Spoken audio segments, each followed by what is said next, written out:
Hi everybody, I'm Mary Catherine. Welcome to my own little house. Now today's video is interesting. I'm going to talk about this adorable, isn't that so cute? And I don't think I've done this craft project before. Correct me if I'm wrong, but I don't think I have a video of this. I used to call these purse babies or purse dolls, I forget what. It looks like a purse with a drawstring, which is actually harder to put in than you would think. It is crocheted, and then it opens up and becomes a bassinet with a little cover. And then you can also have a little doll baby. Now this, I did not make this doll baby. And I did knit this little blanket. All right, now the quick story about this is this particular purse baby, this particular purse baby belongs to my daughter who's now 26. I got it for her when she was about 6 years old, about 20 years ago. And then about 10 years ago, when she was a teenager, she finally was willing to hand it over to me. And for me to take care of it. I didn't make it, I bought it somewhere. And I bought it, I think, because I had had one when I was a little girl. So there's a little family history here. And she did love it. And then finally, about 10 years ago, in about 2015, I thought, why couldn't I make these myself? I have one to use as a model, so I did. I made a bunch of them. I even knitted the little dolls to go on the inside. I knitted little pillows, I think, and little blankets, and I sold them at the farmer's market. But they were very tedious to make. It took a lot of work. I might have made 5 or 6 of those sets, and then I stopped doing them. But now I have grandbabies. And I have a little granddaughter who's about 2 who loves dolls. And so I want to make one of these for her for Christmas. And I'll show you how far I've gotten. I'm using this kind of as my pattern, as my template. I don't think I want to knit the dolls. My knitted dolls were, I thought, a little creepy looking. It's hard to get the face looking just right. This little girl is just so, I could sew a little doll like this, couldn't I, somehow? And I could knit or sew a little outfit for her. And, you know, just put some yarn on her head.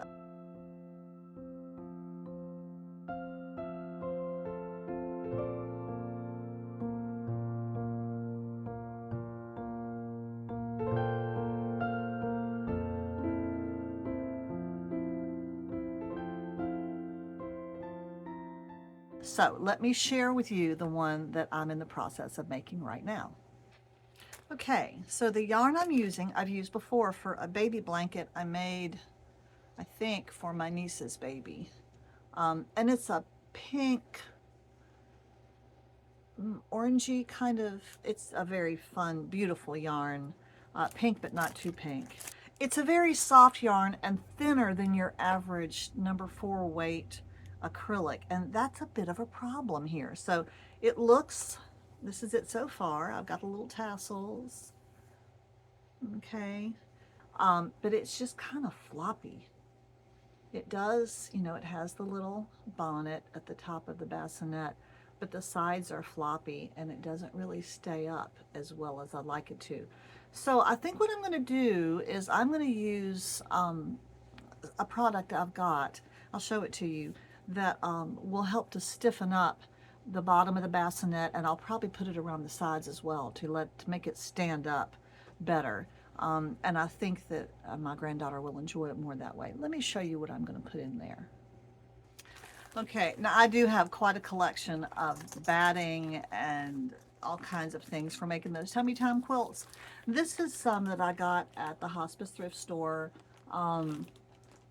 Soft and stable for bags and beyond. Okay, it's a little too stiff. It's quite stiff. Looks like that. It's a little too stiff, in my opinion, to put inside of a tummy time mat, but I think this would be perfect to cut a little oval to lie in the bottom of this little purse, and then have a band that is that sits in there as well around the oval shaped side. Okay, and then one side, and I might even put fabric on it to make it prettier. And I want to have a little stuffed pillow and a little knitted blanket, and then I'll start working on the doll. I need to do this quite soon because I need to give this to them when they're here for Thanksgiving. So I'm making this video the week before Thanksgiving, so by the time you see it, I could have probably already finished this and given it to her, or given it to her mommy to save for Christmas. Okay, so let's get started. Okay. Now the base is really not very wide. It doesn't go way out there. It's really, okay, that string shows the center line right there. So it's really only about that wide. So I want it to go there, is right there.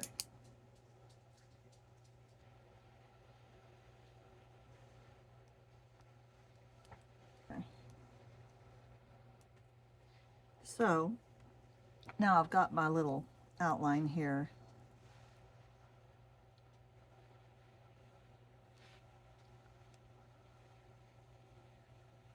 I want to shape about like that.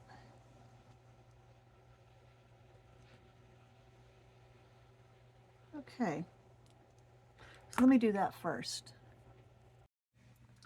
All right, now I've got my little bottom pad for my little bed.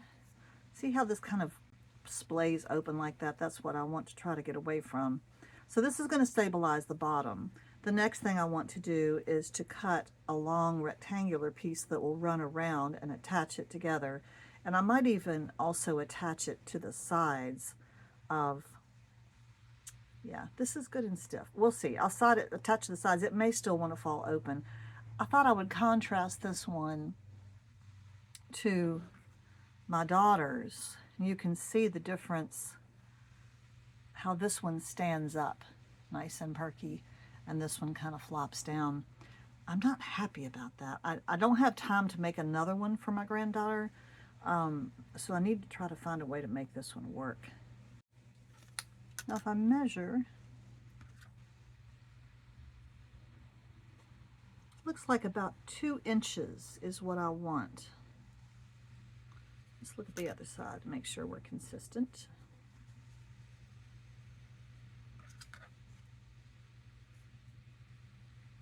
Yeah, 2 inches looks good. So I'm going to cut a nice long piece of this 2 inches wide. My impatiens have suffered with a little bit of chilly weather.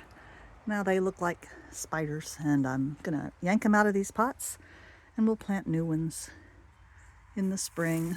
It's just kind of sad though, because you know, we still have blooms.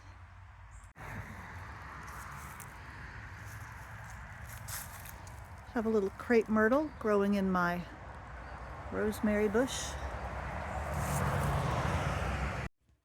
I've always wanted to make one of these, and now I have.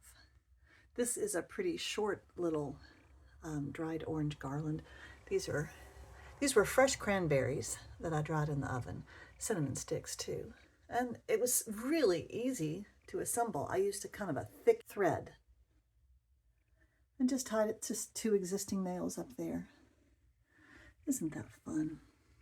I've got more of all of this, so I think I'll do some more. You can begin to see what I'm looking for here. I need to trim this shorter, stitch it together. I think it sits a little bit too tall. When I do close it up, and nothing's attached yet, so it's a little wobbly, but yeah, the shape is a little bulky. So I think I'm going to cut, and part of that is just the bulk of this trying to go down into there. All right, so I'm going to trim it down a little bit and then go look for some fabric to line both of these with. Now I chose this sweet fabric, which I also used recently on the back of a tummy time mat, I think. I just love it. It's a soft flannel. This will be perfect. And I have a double thickness here. I've drawn a little line to show me where to stitch, and so I'm going to go ahead and close that up and leave a little opening on one end so I can turn it. All right, can we fit that into that? let's see. All right, that was not hard because I was able to get my finger, of course, to the bottom because it's not very long. And now I'm just going to machine stitch this closed because I don't like to do handwork. However, with this longer band that goes around, I'm not going to try to shove this all the way in. So I'm just going to cut a piece, a double thickness, fold it, and sew it onto this, if that makes sense. I'm not going to try to make a sleeve and shove it in, okay? So this is how I've opted to do this. This is the selvage, so it's not a raw edge, which is nice. And then this will be the side that you'll be able to see on the inside of the bassinet. And then I'm going to attach it in an oval after I get done with this seam. It will have a seam running down the middle, but I'm fine with that. Now, in order to join the loop, what I'm doing is just a nice tight zigzag stitch all the way at this join, and as you can see, I'm overlapping it just so slightly so that there's not a gap in between the two ends. Now that, I think, is a really nice snug fit, and I love the look of that. You can see though, I mean, the whole purpose is to hold the bassinet up, and so I do need to attach it here. I'm going to run a stitch around about, a quarter of an inch down all the way around on my machine. I could do it by hand, but I feel like with use, a basting kind of stitch there, or a looping kind of stitch, a whip stitch, would break after a while. So I'm going to do about maybe a 8 to 10 as far as my stitch length. And then I think I'll be done with that. With this very secure, I don't think this will come out well, although she can pull it out if she wants to. But isn't that pretty? I'm really pleased with that. Okay, here we go. All right, I'm pretty pleased with that. The only thing you can probably see from here, now it's sitting so well, but notice that my handles are not coming off all exactly on the end. This one should be somewhere over here, and this one should be over here. And the reason for that was that it was so floppy when I was putting these drawstrings in that I didn't get them in the right spot. Let's look at the inside. Now that is just exactly what I was looking for. Actually, that is better than I ever thought it would turn out. I'm kind of shocked. I didn't think I could do that. It almost looks quilted with that line there. Now I kind of wish I had done some quilting, but no. This is just fine. Now all I really need is a little pillow. I need to make a doll baby, and I need to make a little knitted blanket out of this same fabric. Or I could do a cloth blanket. Or I could do a little cloth sheet and a knitted blanket. Depends on how much time I have. Well, anyway, I'm real pleased with this. Now, I want to take you back with my other one, which is a little easier to work with, my daughter's purse baby, and I want to show you how to make it, and it'll be easier over there. Okay, so we're going to look first at the bottom of this, and you can see there's 2 rows of double crochet, and here's the seam in the middle. So this is, your first thing is this chain stitch, which goes from this end to this end. This one, you can make this whatever size you like. This one is, it looks like about 3.5 inches of chain stitch from here to here. Now this is number 4 worsted weight, and I would say probably you could get by with an H, I, or J hook. This is an H hook that I used for this one because the yarn, this yarn is much more narrow. Okay, so you do your chain stitch, and then you're going to do a double crochet all around the chain stitch, and you're going to have to put really like, probably 4 on the end here in order to go around like a racetrack, to go around the racetrack and not have it pucker up. And then after you get done with these 2, you're going to continue in the round, crocheting in the round, 1 stitch to 1 stitch, and that's you're going to not flare out anymore on the end. You're just going to continue the number of stitches that you've got on that edge, and that's going to bring it up. So here's your first, and then you're going to do 1, 2, 3, 4, 5, 6. 6 rows of double crochet will take you to here, okay? Now, After that, you're going to continue in the round, but you're going to do 2 stitches in each stitch that you have from the previous row, that 6th row. So you're going to keep on going, and that's going to really make it poof out like that, okay? So you can see the 2 stitches per stitch there. You're going to do that, and then you're going to, when you do that row, then you'll bump up to the next row as you do when you crochet, and you do not continue to increase. Then the next row, the 2nd row of double crochet here, you just do, you stack it directly, 1 stitch over 1 stitch, okay? And then the next row, you're going to do 4 stitches.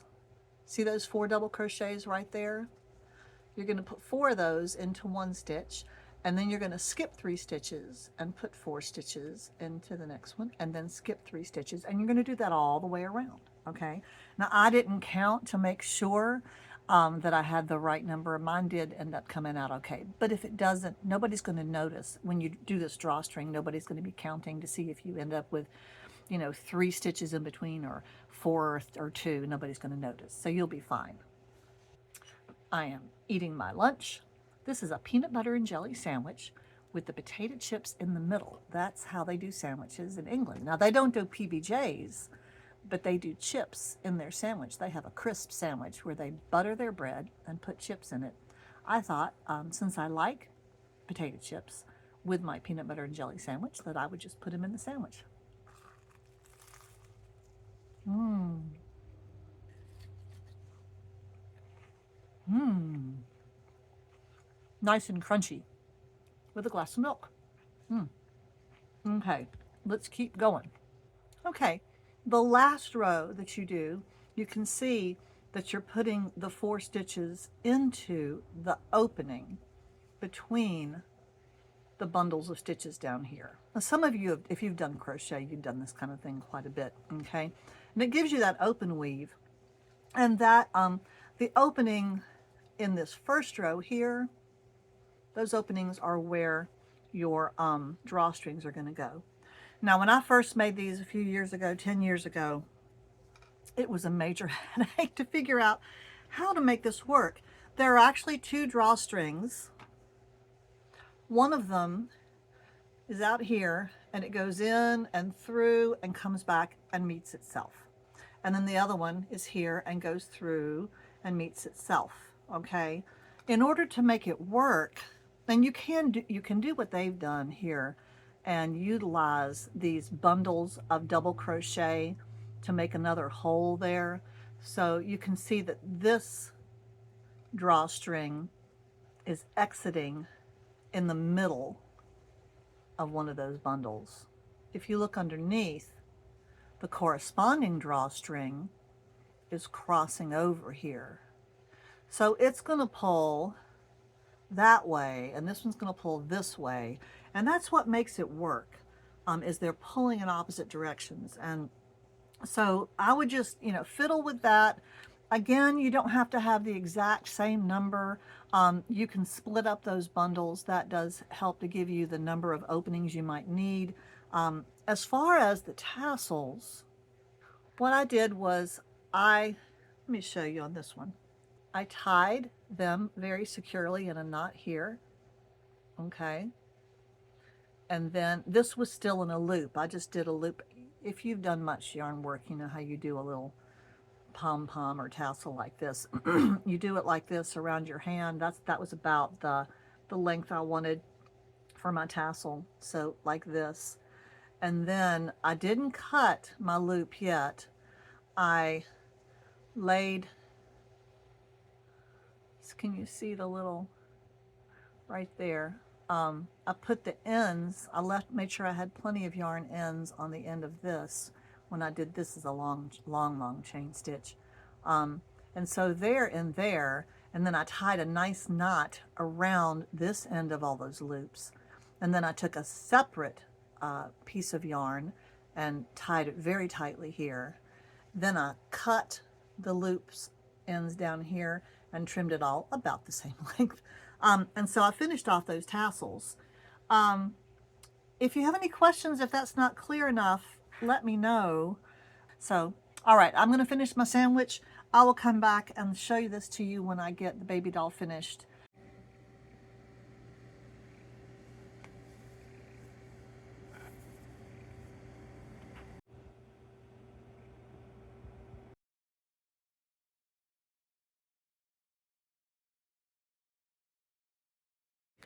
Here she is so far. I will do a little whip stitch to close that up. I tried to use this to push the stuffing in, but I ended up using the end of a paintbrush, which was a lot less rough on my finger. Now I am going to make little arms and sew them on separately here, and then the dress will be sewn. You really won't see any of this. It's just there to give some body to the doll. And then I'm going to take some yarn and I'm going to use a little needle to stitch it onto her head for some hair. And then I'll show you when I'm done.